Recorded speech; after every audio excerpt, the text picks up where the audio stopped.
तूफान क्लासेस। आज हम पढ़ेंगे चाल और वेग में अंतर, ठीक है, यानी स्पीड और वेलोसिटी में डिफरेंस। तो चाल किसे कहते हैं?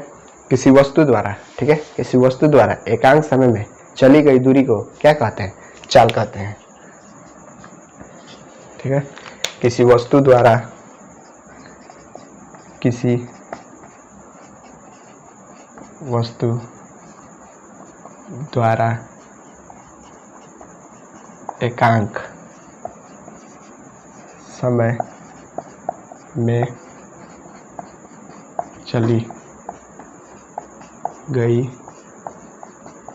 गई दूरी को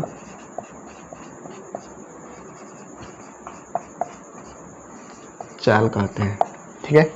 किसी वस्तु द्वारा एकांक समय में चली गई दूरी को क्या कहते हैं? चाल कहते हैं, ठीक है। चाल, अब देखेंगे वेग, ठीक है। चाल तो हुआ, चाल का परिभाषा किसी वस्तु द्वारा एकांक समय में चली गई दूरी को चाल कहते हैं। और वेग किसे कहते हैं? तो किसी वस्तु द्वारा निश्चित दिशा में, ठीक है, किसी वस्तु द्वारा निश्चित दिशा में चली गई दूरी को, ठीक है, उसे क्या कहते हैं? उसमें बस हम दिशा लगा देते हैं, दिशा लगा के तो हमारा क्या बन जाएगा? वेग बन जाएगा। तो हमारा डिफिनेशन क्या होगा? किसी वस्तु द्वारा निश्चित दिशा में चली गई दूरी को क्या कहते हैं? वेग। किसी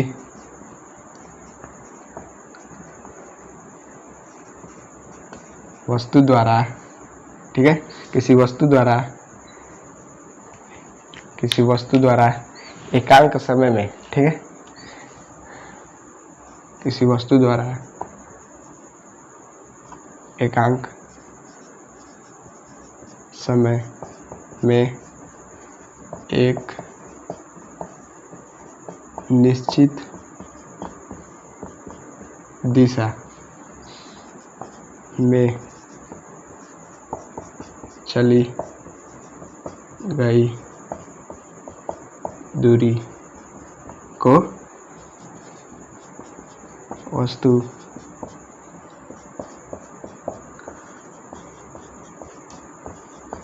वेग कहते हैं, ठीक है। किसी वस्तु द्वारा एकांक समय में एक निश्चित दिशा में, ठीक है, दिशा इसमें क्या होना चाहिए?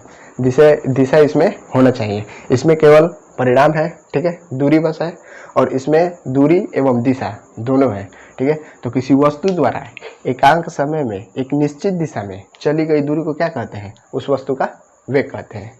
तो जो चाल होता है उसका फार्मूला क्या होता है? तो होता है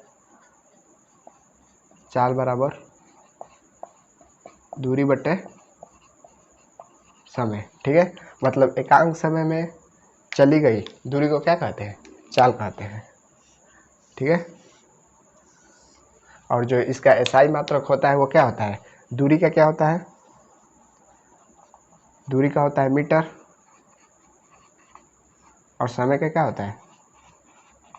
सेकंड, यानी मीटर पर सेकंड, ठीक है। चाल का एसआई मात्रक क्या होता है? मीटर पर सेकंड। और जो वेग है उसका फार्मूला क्या होता है? वेग बराबर, ठीक है, वेग बराबर होता है विस्थापन बटे समय, ठीक है। वेग बराबर विस्थापन बटे समय, ठीक है। तो इसका सही मात्रक क्या होगा? विस्थापन के क्या होते हैं? मीटर। ये भी दूरी ही है, ठीक है, ये भी क्या है? दूरी है, लेकिन न्यूनतम दूरी होती है किसी वस्तु की, न्यूनतम दूरी, ठीक है, किसी पथ की न्यूनतम लंबाई होती है, उसे क्या कहते हैं? विस्थापन कहते हैं। आप वीडियो में देख सकते हैं, पिछले वीडियो में मैं बता दिया हूँ विस्थापन और दूरी में अंतर, वहाँ से जाकर विस्थापन को देख सकते हैं। तो विस्थापन का क्या होता है? मीटर, और समय का सेकंड। तो इसमें भी क्या हो जाएगा? मीटर पर सेकंड। दोनों का सही मात्रक क्या होता है? बराबर होता है, और दोनों का फार्मूला अलग होता है, ठीक है। ये तो हुआ एक, ठीक है, ये तो हुआ डिफरेंस। अब इनका देखेंगे क्या है, ये एक सदिश राशि है, ये अदिश राशि है, ठीक है। जो चाल होता है वो क्या होता है? एक अदिश राशि होता है, ठीक है। चाल जो होता है वो अदिश राशि होता है, अदिश राशि, ठीक है। अदिश राशि यानी इसमें केवल क्या होगा? परिमाण होगा, ठीक है। केवल क्या होगा? परिमाण माण होगा, ठीक है, इसमें दिशा नहीं होगा। और जो वेग होता है उसमें परिमाण एवं दिशा दोनों होते हैं, ठीक है, क्योंकि मैंने डिफिनेशन में ही बता दिया है कि एक निश्चित दिशा, ठीक है, किसी वस्तु द्वारा एकांक समय में एक निश्चित दिशा, ठीक है, एक निश्चित दिशा आ गया तो इसमें क्या होगा, दिशा भी होगा और परिणाम भी होगा। तो ये क्या होगा, सदिश राशि।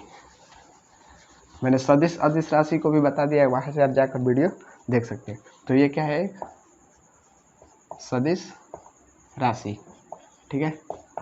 सदिश राशि में परिमाण एवं दिशा दोनों होते हैं, ठीक है,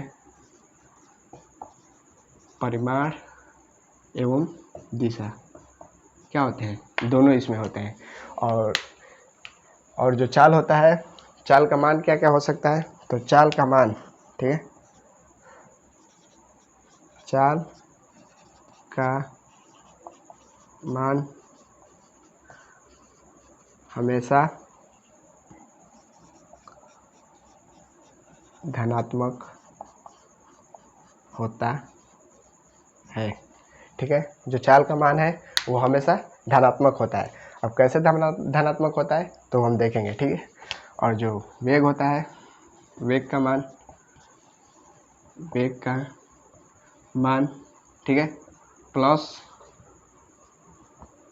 माइनस और शून्य, ठीक है, तीनों होता है, प्लस होता है, माइनस होता है और शून्य होता है, ठीक है, प्लस माइनस और शून्य होता है। अब कैसे होता है तो हम ये देखेंगे, ठीक है। ये तो हुआ है, ये अदिश राशि है। अब देखते हैं चाल बराबर क्या होता है, चाल बराबर दूरी बटे समय, ठीक है। जो समय है वो समय तो माइनस में नहीं हो सकता है और दूरी भी माइनस में नहीं होता है, ठीक है, मैंने उस वीडियो में बता दिया, जाकर देख सकते हैं। तो दूरी और समय दोनों ही माइनस में नहीं हो सकते हैं। तो जो दूरी बटे में समय हमारा मान निकालने के लिए, चाल का मान निकालने के लिए दूरी और समय होता है, और दूरी ही समय हमारा क्या है, माइनस में नहीं होगा, तो हमारा चाल का मान क्या होगा, माइनस में नहीं होगा, वो प्लस में होगा, ठीक है, वो क्या होगा, प्लस में होगा। यहीं से हम निकाल सकते हैं, क्योंकि दूरी क्या होता है, दूरी हमेशा प्लस में होता है। तो दूरी प्लस में होगा तो हमारा चाल का मान भी क्या आएगा, प्लस में आएगा, ठीक है। आप वहाँ से जाकर देख सकते हैं दूरी और चाल प्लस कैसे होते हैं, अरे दूरी और विस्थापन, ठीक है, मैंने बता दिया है, दूरी हमेशा क्या होता है, प्लस में होता है। तो दूरी हमारा प्लस में होता है, ठीक है, और चाल बराबर दूरी बटे में समय। तो ये दोनों हमें क्या निकाल रहे हैं, चाल का मान निकाल रहे हैं। तो इसीलिए चाल क्या होगा, हमेशा प्लस होता है, ठीक है, चाल का मान हमेशा धनात्मक होता है।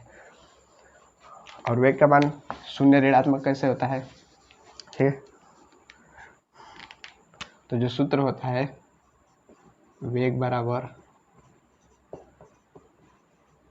विस्थापन बटे समय, ठीक है। जो विस्थापन है, विस्थापन का मान प्लस माइनस और शून्य तीनों होता है, ठीक है।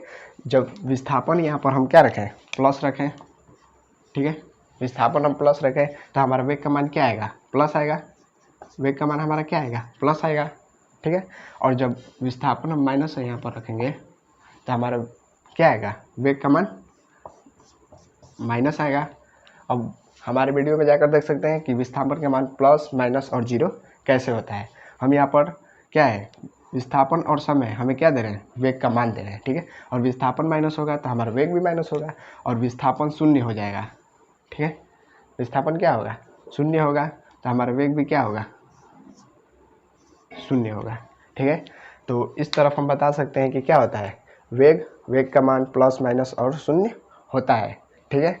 और जो चाल होता है, चाल का मान हमेशा क्या होता है, धनात्मक होता है, ठीक है।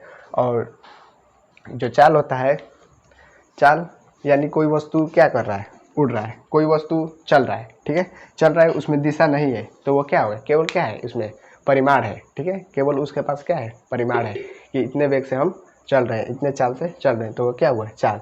लेकिन वेग क्या होता है, वेग में दिशा और परिणाम दोनों होते हैं। जैसे आपको कहीं जाना है, ठीक है, तो आप गूगल मैप खोलते हैं, गूगल मैप में आपको दिशा नहीं बताया जाए तो क्या आप वहाँ तक पहुँच सकते हैं, नहीं पहुँच सकते। इसीलिए वेग बहुत ही इम्पोर्टेंट है, ठीक है। आपको कहीं पहुँचने के लिए वेग, ठीक है, आप वेग करते हैं, ठीक है, ना कि चाल करते हैं, क्योंकि आप दिशा और परिणाम दोनों करते हैं, ठीक है। आप किसी का एड्रेस खोलते हैं, वहाँ पर जाना होता है गूगल मैप में, तो आपको दिशा, ठीक है, दिशा तो बताता है और परिणाम आप चलते हैं, ठीक है। यानी किसी चाल से आप चलते हैं और दिशा वो बताता है, तो क्या होगा, वेग आपको आपके मंजिल तक पहुँचाता है, ना कि चाल पहुँचाता है, ठीक है। तो ये हमारा हुआ चाल और वेग में अंतर। आपको इसमें जो भी दिक्कत हो आप कमेंट में लिख सकते हैं, और हमारे चैनल को लाइक, सब्सक्राइब और शेयर कीजिए। Thanks for watching my video.